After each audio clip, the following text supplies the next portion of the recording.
In many African cultures, women have played a pivotal role in the art of metalworking, a craft traditionally dominated by men. Their contributions have often been overlooked, yet their influence is undeniable. Women in regions like West Africa have been instrumental in the creation of intricate jewelry, ceremonial objects, and utilitarian tools.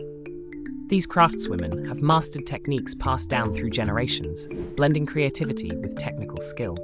Their work not only supports their communities economically, but also preserves cultural heritage and identity.